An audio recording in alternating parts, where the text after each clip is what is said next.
My husband had my mother declared incompetent. He didn't know she recorded everything. My husband stood in front of the judge and told her I had kidnapped my own mother. He said it without looking at me. Mrs. Bennett removed an impaired adult from a secured memory care facility against medical advice, Nolan said. The staff felt threatened. I'm concerned that her military background causes her to treat family problems like operational emergencies. The judge glanced down at the documents in front of her. I sat across the aisle with my hands folded over a yellow legal pad. My attorney had told me not to react unless she touched my arm, so I didn't. I didn't remind Nolan that the impaired adult was Evelyn Morgan, my 72-year-old mother. I didn't ask why he had placed her in a locked facility while I was away for 3 weeks. I didn't point out that the physician whose signature appeared on the admission paperwork had never examined her. Not yet. Nolan wore the charcoal suit I had bought him for our 15th anniversary dinner. His blue tie sat slightly crooked, which was unusual for him. Beside his attorney was a leather folder containing my mother's supposed medical records. Beside me sat an old radio with a cracked tuning dial and dark tape along one corner. The court clerk had asked twice why I had brought it. Nolan looked at it once. His fingers moved to his wedding ring, turned it halfway around, and stopped. He recognized it. He just didn't know what we had found inside. The judge adjusted her glasses. Lieutenant Colonel Bennett, your husband claims your mother had become confused, paranoid, and aggressive. He also claims you refused to accept the seriousness of her condition. My attorney touched my sleeve. I waited. Before I decide whether the temporary guardianship should remain in place, the judge continued, I need to understand why you believe these records are false. I looked at Nolan. For the first time that morning, he looked back. My mother wasn't the one who lost track of reality, I said. She was the one who noticed he was changing it. He gave a small shake of his head. My attorney opened the evidence list. The judge leaned back. 6 weeks earlier, I had returned from training and found a real estate sign in my mother's front yard. But I didn't immediately believe Nolan had done anything wrong. That was the problem. Before he became the man sitting across from me in court, he was the man who repaired the loose railing on my mother's porch without being asked. We met when I was 30, and finishing an army assignment that had kept me moving between installations for most of a year. Nolan owned a residential construction company with his college friend, Grant Wallace. He remembered names. He noticed when someone's drink was empty.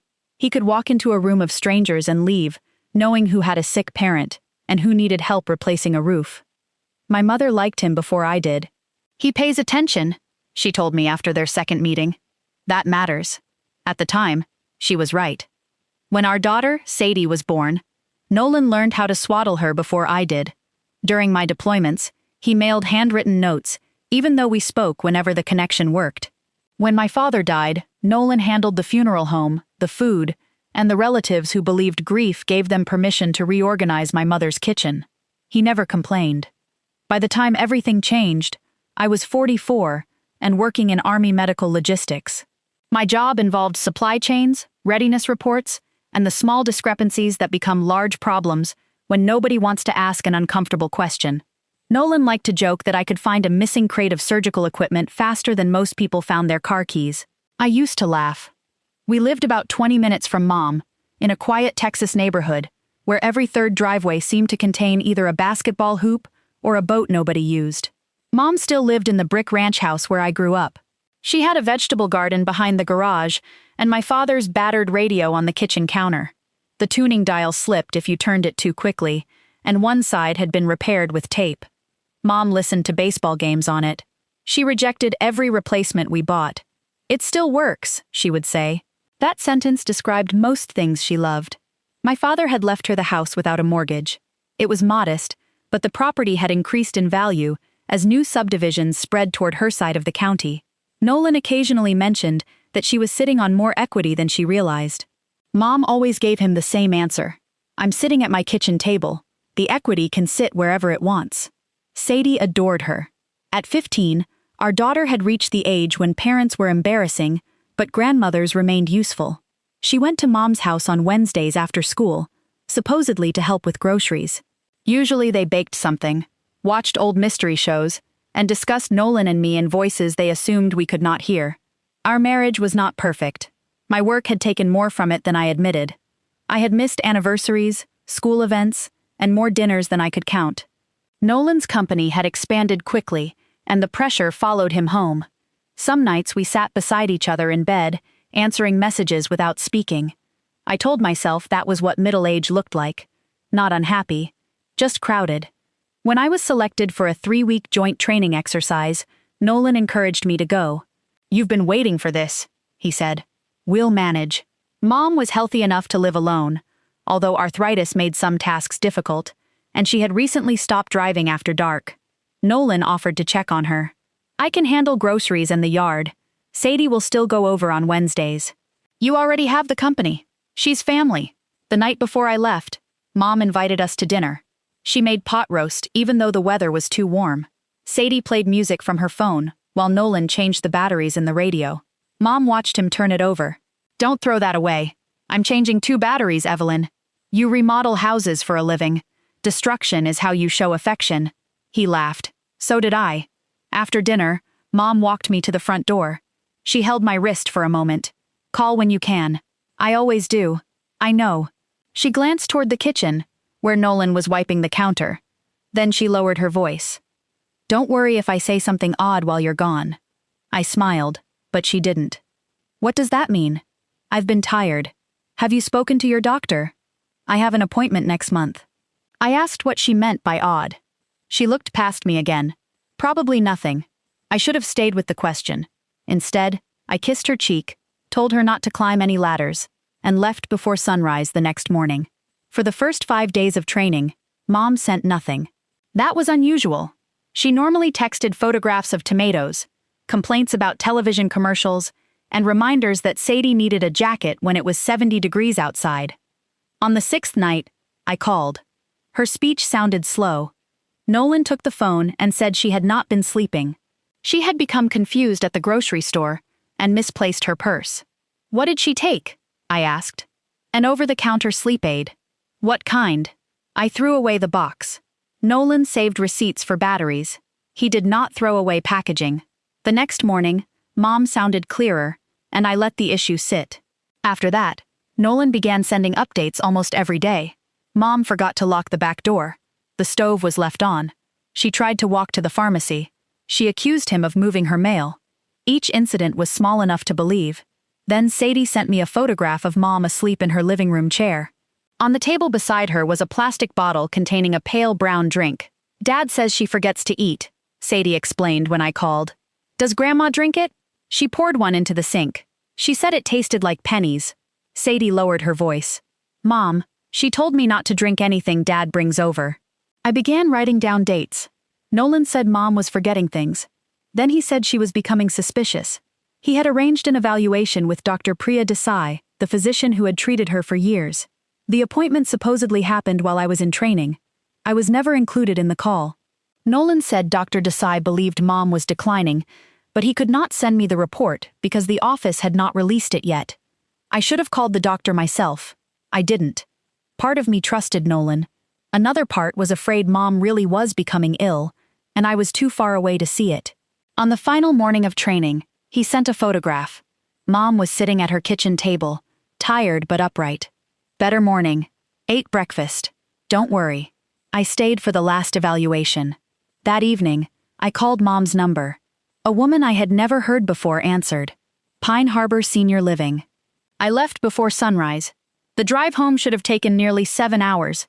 I remember gas stations, a paper cup rolling beneath the passenger seat, and realizing somewhere outside Waco that I had not eaten since the previous afternoon. Nolan called 3 times. On the 3rd call, I answered. "You put her in memory care?" "She wandered into the street last night." "Who saw her?" "A neighbor." "Which neighbor?" "I don't know. Someone called me." "Which doctor approved the placement?" "Dr. Desai." "Send me the paperwork. You'll see it when you get here." I ended the call. Mom's house was my first stop. A real estate sign stood in the yard. The locks had been changed. Through the front window, I saw boxes stacked in the dining room and empty spaces where family photographs had hung. The kitchen counter was bare. At Pine Harbor, the administrator, Dana Cole, showed me a power of attorney, giving Nolan control over Mom's medical and financial decisions. Mom's signature appeared at the bottom. It looked almost right. The document was accompanied by a capacity statement bearing Dr. Desai's signature. It described Mom as severely impaired and unable to manage her affairs. When did Dr. Desai examine her? I asked. Dana checked the form. Last Thursday. Nolan had told me the evaluation happened remotely. I asked to see Mom. Dana said Nolan had warned them I might become confrontational. Behind a locked glass door, I saw Mom sitting near a window. I called her name. She raised her head. A staff member moved a cart between us, and then I couldn't see her anymore. I refused to leave until someone let me speak to her. The police arrived 20 minutes later. Nolan came in behind them carrying a leather folder. He handed the officers the guardianship papers. I said the documents were forged. One officer asked whether I could prove it. I couldn't. Nolan crouched several feet in front of me. "You haven't slept," he said. "Come home." I asked about the house and the neighbor who had supposedly seen Mom wandering. He didn't answer either question. My voice hardened. That was exactly what he wanted everyone to hear. The officers escorted me outside. At home, Sadie was waiting at the kitchen table. "Dad said the police had to remove you. They asked me to leave. He said you tried to take Grandma." I tried to see her. Sadie rubbed the sleeves of her sweatshirt over her hands. "I don't know who's telling the truth." Nolan came home after dark. He placed copies of the guardianship petition on the table. It mentioned my absences, an old argument about Mom's driving, and the firearm I had removed from her house after my father died. He had left out why I removed it. My father had just died. The weapon was loaded, and Mom had asked me to take it. "Where is Mom's phone?" I asked. "She lost it." "Where is the radio?" He paused. "What radio?" "The one from her kitchen." "I don't know." The next morning, his attorney asked the court to restrict my contact with Mom until a hearing could be held. That night, I parked outside her house. I still wasn't sure whether I was dealing with a crime, a family dispute, or a medical emergency Nolan had handled badly. Then the porch light came on. A man wearing a Walker custom remodeling shirt crossed the living room, carrying one of Mom's boxes. I took a photograph. The next morning, I showed it to an attorney. She looked at the image and then at me. "What do you know for certain?" The house was being emptied before I knew she'd been moved. "What else?" "The doctor's signature may be false." "Maybe. I haven't asked her." "Then ask." She referred me to Janice Rowe, a long-term care ombudsman. Janice listened without interrupting. When I finished, she tapped the copy of the capacity statement. "Call the doctor." I assumed she couldn't discuss Mom's medical care. "She can tell you whether she signed her own name." I called Dr. Desai's office that afternoon.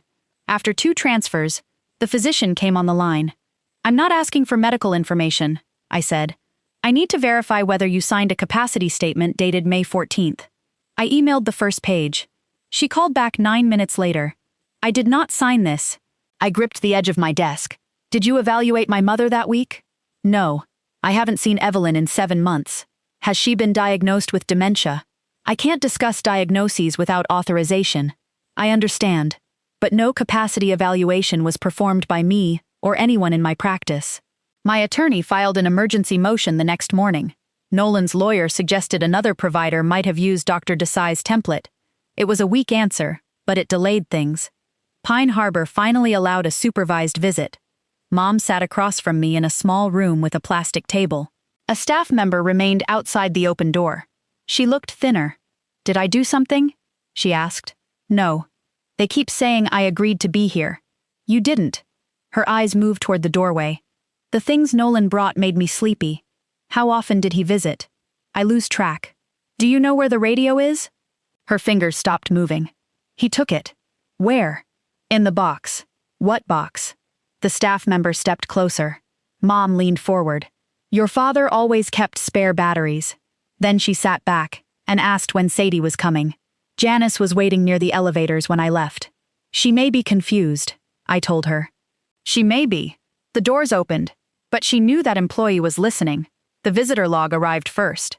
Nolan had visited Mom 11 times in 13 days. On most visits, he brought something from home for her to drink. Several staff notes recorded that she became unusually drowsy afterward. On days when he did not visit, she attended activities and completed simple puzzles without difficulty. An independent physician examined her at a hospital clinic.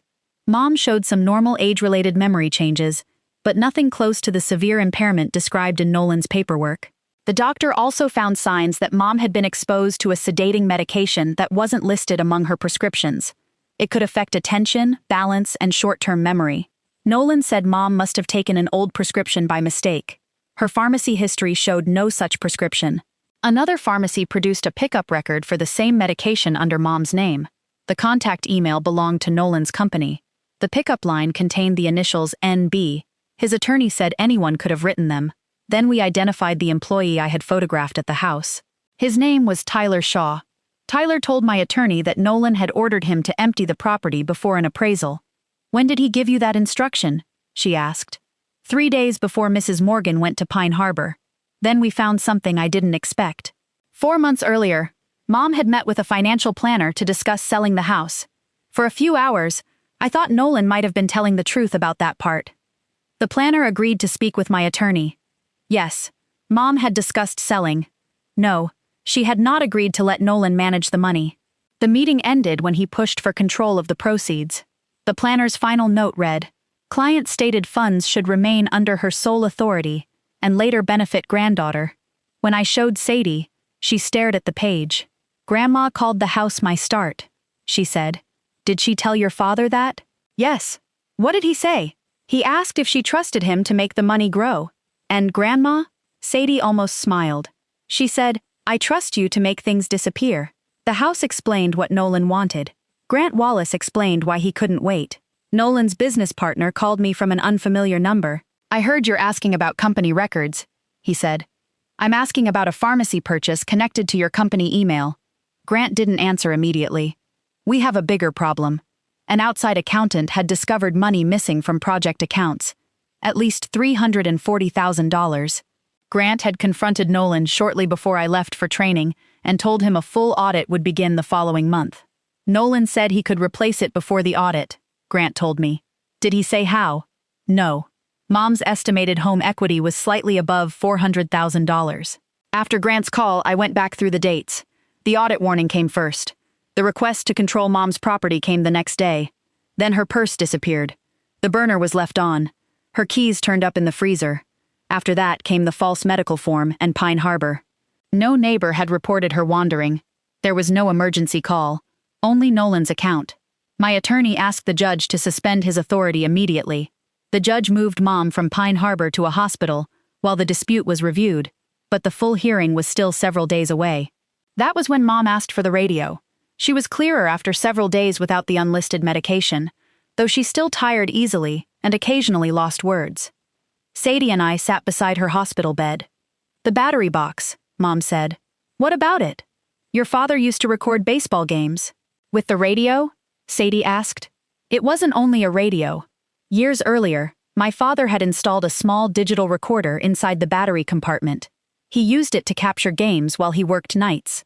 After he died, Mom used it for grocery reminders because arthritis made writing painful. When Nolan began asking about the house, she started recording him. "Where is the memory card?" I asked. "In the sewing box." The sewing box had been moved to Nolan's company storage unit with the rest of Mom's belongings. My attorney obtained an order preventing anything from being removed or destroyed. A neutral officer accompanied Tyler and Grant to the unit. They found the box. Inside were thread, needles, small scissors, and a plastic case marked spare radio batteries. The memory card was beneath them. Most of the files were ordinary. Mom reminding herself to pay the water bill. A baseball game. Sadie laughing because a cake had collapsed. Then Nolan's voice appeared. In one recording, he asked where Mom kept the deed. In another, she accused him of moving her purse. "You misplaced it," he said. "You took it from the drawer. You see how certain you sound? That's what worries people." A later file captured a glass touching the counter. Mom said what he brought made her feel slow. Nolan told her she hadn't been sleeping and needed to finish it. The most important recording was made 3 days before he moved her to Pine Harbor. Mom sounded weak. At one point, she called Nolan by my father's name. He believed she no longer knew who he was. "The audit starts next month," he said. "I don't have time for you to decide whether you trust me." Mom murmured something about Grant. "Grant will see the accounts unless I replace the money first." "What money?" "The money that's going to ruin everything." He told her the house would be sold. He said the facility would make everyone understand why the proceeds had to be managed for her. Then Mom's voice changed. "What did you put in those drinks?" A chair moved. "You're not confused," Nolan said. "Not as much as you hoped." The recording ended. The medication had affected her, but whenever her mind cleared, Mom acted weaker than she felt. Nolan said more when he believed she wouldn't remember. She had been afraid to confront him. Sadie was still moving between both houses, and I was hundreds of miles away, so she waited. And she kept the recorder running. Nolan learned that the memory card had been found.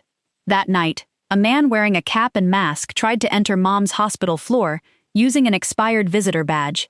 Security stopped him near the elevators. The parking garage camera didn't capture his face. It did capture Nolan's truck, leaving 6 minutes later. His attorney said someone else had borrowed it. The hearing was moved forward. That was how the radio ended up beside me in court. Nolan's attorney began with the incidents that made Mom appear unsafe. The glowing stove. The missing purse. The confusion I had acknowledged in my own messages. Then he read one of my texts aloud. "Maybe she does need an evaluation. I just want it done properly." Without the rest of the conversation, it sounded like support for Nolan's story. He asked how often I had been physically present during the weeks before Mom entered Pine Harbor. "I was away for training." "So you did not personally observe her daily behavior?" "No. Mr. Bennett did. He controlled most of what we were allowed to observe." My attorney touched my arm. Nolan's attorney moved on. Dr. Desai testified remotely. She confirmed that she had not completed the capacity form and that the signature was not hers. The independent physician testified next. She explained that Mom showed some ordinary age-related memory changes but nothing close to the impairment described in Nolan's records. She confirmed exposure to a sedating substance. "Can you say who gave it to Mrs. Morgan?" Nolan's attorney asked. "No." "Can you prove she didn't take it herself?" "No." Grant testified about the missing company funds and the upcoming audit. He admitted Nolan had never directly told him he intended to use Mom's property. Dana Cole testified that Pine Harbor had relied on the documents Nolan provided. She confirmed his visits and Mom's decline after several of them. "Did your staff test what he brought?" my attorney asked. "No." "Why not?" "Mr. Bennett said it had been recommended for nutritional support." "Did you verify that?" Dana looked down at her notes. "No." Then Nolan took the stand. He admitted arranging the property appraisal, but said Mom had considered selling. He admitted bringing her drinks, but denied placing medication in them. He blamed the missing business funds on accounting errors. He denied forging the medical form. My attorney took him through the paperwork. "Who prepared the power of attorney?" "A mobile legal service." "What was the name of the service?" "I don't recall." "Who arranged the notary?" "My office." "Who witnessed Mrs. Morgan sign?" "I did." "You were the person receiving authority under the document?" "Yes." "And the only family member present?" "Yes." "Where was she seated?" "At the kitchen table." "What was she wearing?" He frowned. "I don't remember." "But you remember that she understood the document?" "Yes." My attorney placed the pharmacy pickup record on the screen. "Do you recognize this email address?" "It belongs to my company. Your initials appear here." "Anyone could write initials. Did anyone else at your company have a reason to obtain medication in Evelyn Morgan's name?" "No." "Did you?" "No." My attorney returned to our table and placed one hand on the radio. She didn't begin with the worst recording. First, the court heard Mom reminding herself to pay the water bill. Then came the conversation about the missing purse. Nolan told her she had misplaced it. A second recording captured him admitting that he had moved it, to see whether she would remember. The photograph of the glowing stove came next. Mom asked why the burner was on. Nolan answered, "People need examples they can understand." The judge looked back at the photograph. The recordings continued. Mom said Nolan's drinks made her feel slow. He told her to finish them. The pharmacy record remained visible on the screen. Finally, my attorney played the last file. "The audit starts next month. I don't have time for you to decide whether you trust me." Grant lifted his head. "Grant will see the accounts unless I replace the money first." Nolan's attorney stopped taking notes. The court heard Nolan explain that the house would be sold and that Pine Harbor would justify his control over the proceeds. Then Mom asked what he had placed in her drink. "You're not confused," Nolan said. "Not as much as you hoped." The file ended. Dana Cole closed the folder in front of her. Grant removed his glasses and set them on the table. The judge asked Nolan whether the voice was his. He said the recordings might have been edited. An analyst had already examined the original card. The files were continuous and unaltered. Then my attorney introduced the final evidence. It didn't come from Mom's recordings. Grant had found it on the company's backup server while securing financial records. Nolan's computer automatically saved deleted files through an outside technology provider. One deleted file was an early draft of Dr. Desai's capacity statement. It had been created 3 weeks before Mom supposedly wandered into the street. The first version contained blank spaces for the date of the incident, the name of the care facility, and the description of her dangerous behavior. The file also contained a scanned image of Dr. Desai's signature, copied from an old insurance document. The judge asked whether Nolan had created it. He looked at his attorney. She covered the microphone and spoke to him. The judge repeated the question. "I was trying to protect the company," he said. "By placing your mother-in-law in a locked facility?" the judge asked. "One audit error could have destroyed dozens of jobs." Grant spoke from the gallery. "You took the money." The judge warned him not to interrupt. Nolan continued. "I was going to replace it. With my mother's house," I said. He looked at me. With an asset she wasn't using. Mom had been quiet through most of the hearing. She leaned toward the microphone. "I was living in it." Nolan turned toward her. "You couldn't manage it anymore." Mom rested her hands on the table. "You made sure of that." The judge ordered a recess. As people stood, Nolan removed his wedding ring, held it for several seconds, and slid it back onto his finger. His temporary guardianship was revoked that afternoon. The judge suspended the property sale and ruled that the power of attorney could not be relied upon. Mom regained control of her medical decisions, with help from an independent advocate while she recovered. Nolan was prohibited from contacting her or entering her property. The court sent the records to investigators handling financial exploitation, forged documents, and unlawful medication. He wasn't arrested in the courtroom. Grant froze his access to the company accounts. The bank stopped the property transaction. Pine Harbor opened an internal review. Dana called Mom personally and apologized. Mom thanked her and said she wasn't ready to discuss forgiveness. 2 days after the hearing, I filed for divorce. Nolan moved into a furnished apartment near his office. A family counselor recommended that his contact with Sadie remain limited to written messages while the investigation continued. His first message said he loved her. The second said he had made mistakes under pressure. The third said he hoped she would someday understand that he had been trying to keep the family together. Sadie showed me the screen. "Did he ever love us?" "I think he did." She frowned. "Then how could he do this? People can love you and still choose themselves when it matters." She read his message again. Then she typed something in her notes. "You weren't keeping us together. You were keeping yourself from getting caught." She didn't send it. The criminal investigation continued for several months.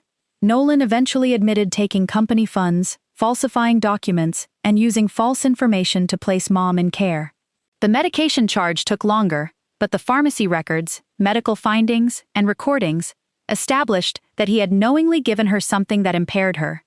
He accepted an agreement involving prison time, restitution, and restrictions on holding financial authority over vulnerable adults. Grant sold his share of the company after settling as many debts as he could. Some employees found other work, some didn't. Nolan had said he was protecting their jobs. In the end, they paid for his choices too. Mom returned home after 6 weeks. On the first day, she stood in the kitchen opening cabinets. The photographs had been boxed. The drawers were arranged differently. My father's coffee mug was missing from its hook beside the sink. "We can put everything back," I said. She looked at the empty space on the counter. "No." I waited. "We decide where things belong now." Recovery didn't happen evenly. Some mornings, Mom corrected my grocery list from across the room. On other days, she searched for a word and became frightened that Nolan had been right about her. Her doctor reminded us that ordinary aging hadn't stopped simply because someone had exploited it. Mom could forget an appointment. She could walk into a room and forget why she was there. That didn't mean Nolan's story had ever been true. Sadie returned to her Wednesday visits. At first, she and Mom avoided the kitchen. They sat on the porch, ordered sandwiches, and watched neighbors walk their dogs. One afternoon, I arrived to find flour across the counters and a cake leaning badly to one side. Mom pointed at it. "Your daughter says frosting is structural support." Sadie shrugged. "It worked for Dad's company."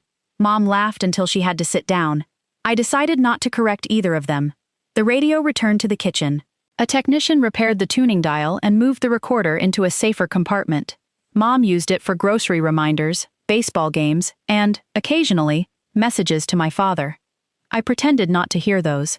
I continued working, but I stopped volunteering for every difficult assignment, simply because I knew I could carry it.